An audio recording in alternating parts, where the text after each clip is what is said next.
Hi everyone, Angus Campbell here. It's Monday the 30th of December 2024 and yes, I am still alive and kicking, and thanks for a couple of messages asking if I've been unwell, etc., and the answer is no. I've just taken a bit of a break since we got back from the NEC Classic Motor Show in the first half of November.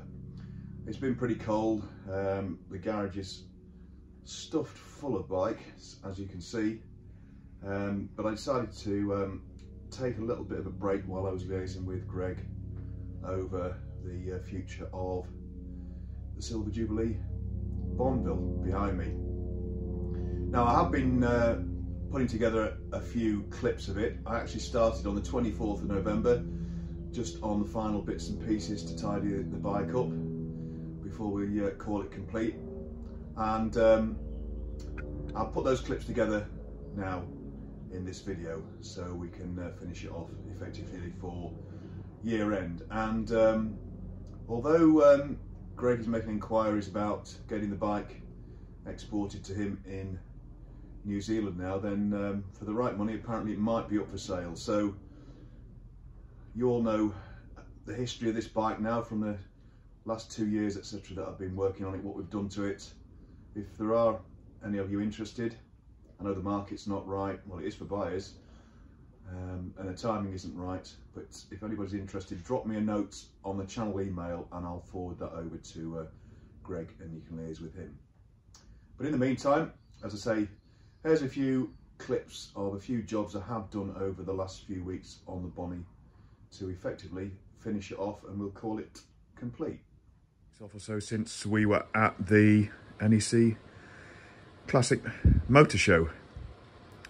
So the bikes are back here. We took the two Furies to that show, and also the previous show in October, the Stafford Classic Motorcycle Mechanics show there.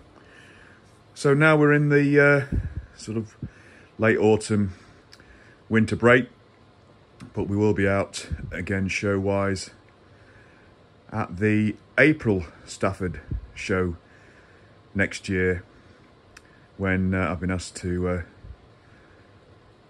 put a couple of bikes on the BSA Owners Club stand there, which will probably be run by either the Staffs or the Warrington branch again, but anyway, we'll support that too. Don't know which two yet, but anyway, we'll let them make their minds up, but I've probably got a good idea what they'll consider. Anyway, what we're doing today. So, we are back on the Bonnie and just doing the final little tiny bits of detailing and stuff like that. But also what we're going to do is we're going to change out the plug caps. And that's because I'd forgotten, and was quite rightly reminded by Greg, that the Tri-Spark electronic ignition would prefer you to have unsuppressed caps, and these original Champion style ones are suppressed and are rated at 14k ohms, which is quite a lot. So what we're going to do is swap those out and check the spark with a couple of, again, Champion, but these are rated at 0 ohms. There we go, 0k ohms. So hopefully that will improve that. And what we've also got to do as well is, I can't remember which side it is, we've got to take the battery out, because we've got the rubber tray for the battery tray, and also a strap for it as well, just to sort that out.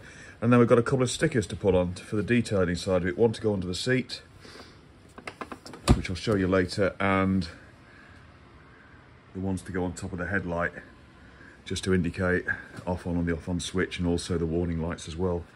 In fact, let me just show you. They're down here. There's also an ignition off one as well. I need to check where that goes. Anyway, that's correct. And the big one in here, which I haven't got out yet, is the big black square one that goes on the underside of the seat pan. Let me just show you again for those that haven't seen a previous video. There it is on the original seat pan there. That sticker there, which gives quite a bit of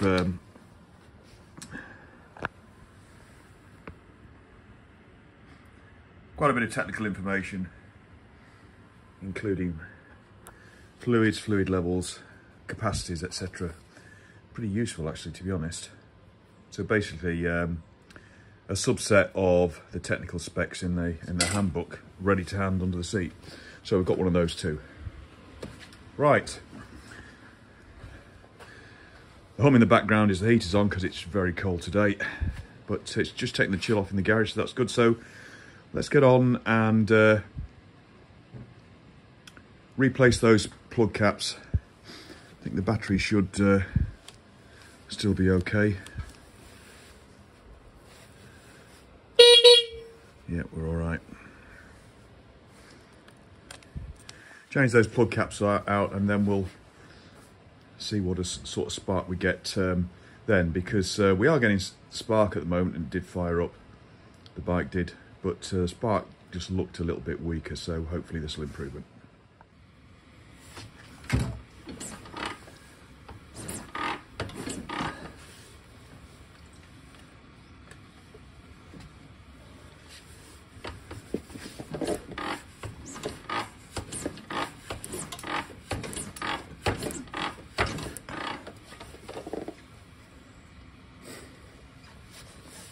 Right, hopefully you can see the spark there, which is much improved on both sides. It's a much fatter spark, and you can actually hear it cracking now as well when it sparks, which we couldn't before. So I'm a lot happier now with that. So we'll get the plugs back in now. I know what you're going to say. Are you going to fire it up? Well, I've got a slight problem with my right foot at the minute, and I'm going to have trouble kicking it over, I think. But I might give it a little try to see how it feels and put a sturdy boot on. We'll see. Hold your breath. Right, plugs back in with the new caps on. I'm not a particular fan of these caps. They're rubber caps, but the trouble is that the internal metal fixings, or metal connector if you like, for both the HT lead and on the other side the plug top, it spins inside, and because this is so flexible, sometimes it's a bit difficult to locate, if you like, the connector at this end onto the top of the plug because it's out of line. But anyway, managed to do it. Right, I've had a bit of a try. I can kick it over, maybe not fast enough to start it, but before I try any of that, I'm just going to do these other final jobs. So next up, let's get the battery out. While it's out, we might give it a bit of a freshen up on the charge, and we'll just get its rubber seat in the pan, and also the battery strap on as well. Not that it needs it, it's pretty snug anyway, but we've got them, so let's fit them.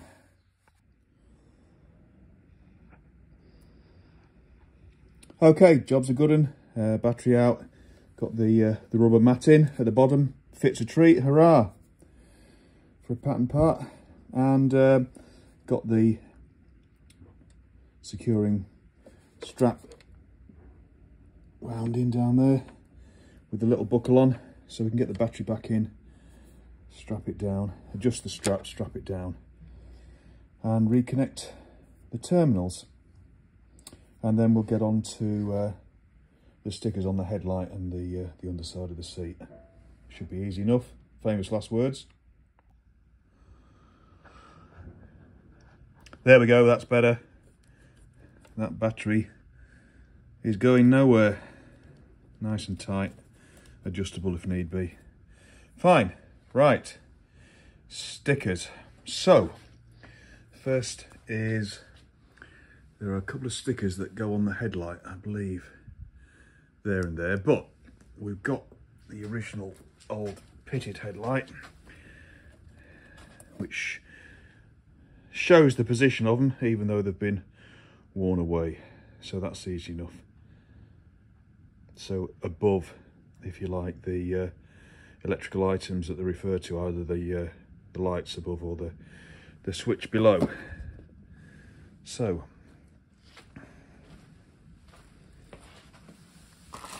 we've got the stickers here, and luckily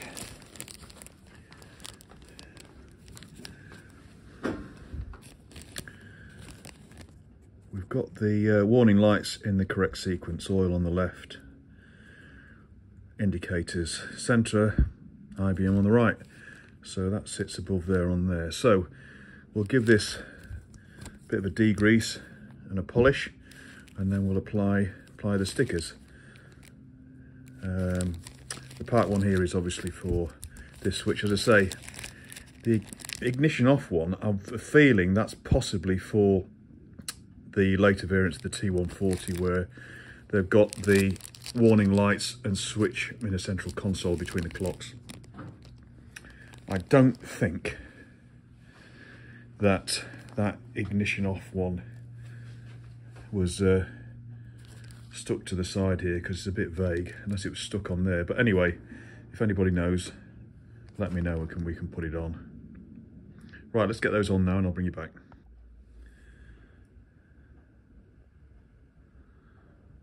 Sorted. Looks pretty good. Pretty pleased with that. Central, not on skew whiff. Right, on to the underseat sticker.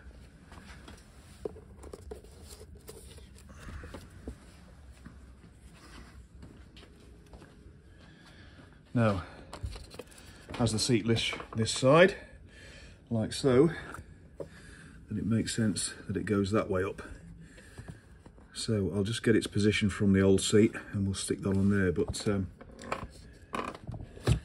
there it is. What a great bit of information to have tucked under the seat, just as a quick reference point. Nice one.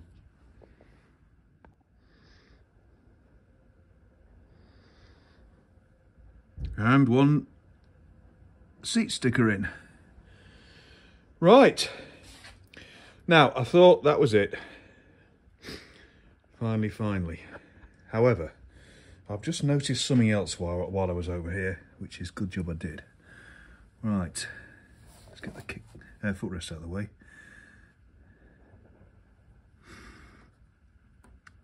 That set screw there, holding the silencer on, is a little bit too long, because I think that, I'm not sure it would, but there's a very slight risk that when the suspension compresses, that the brake caliper pipe bracket is going to catch it slightly. So I've got some shorter set screws, so we'll get that one swapped out. Not too much of a job.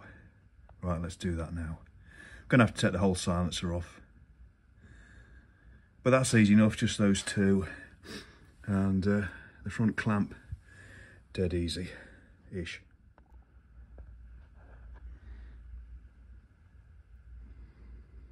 There we go, that's much better. We've just about got a full knot on that with a 1/2 inch set screw rather than 3/4, not quite, but they've got this one as a full backup anyway, just in case that one does come loose. But it should be fine, I think. Right, there we go. So, next thing, is my foot good enough to try and give this a bit of a kick over? Let's see. Okay, so there we are. Job's done. Now, quite rightly, I know a lot of you want to see this running a bit more and possibly a road test. Unfortunately, insurance constraints means that I'm not able to do that, as it's not my bike. I'm not covered on my insurance. I'm not covered on my insurance third party only if the owner gives approval for me to ride it if he's fully comprehensively insured. So unfortunately we've not found a way around that. I have had some the old joint issues flare up a bit, including my right foot, which meant I couldn't kick it over very well, and the compression on this bike, on the Bonnie, is fantastic now. So that's the good news. The bad news is I'm not very good at kicking it over, but it is improving the old foot. So in January, before the bike goes to New Zealand, if we do get a chance, then I will fire it up again. But there we are. That's all for now, other than to wish everybody a very happy new year and prosperous 2025, and we'll be back with plenty of jobs to do in the garage, and early in the new year we'll do a bit of a stable update, I think, and consider plans for next year, which are already in motion, by the way. So thanks for watching, thanks for all your interest and comments, any subscriptions, and I'll see you all again soon. Cheers everybody, bye bye.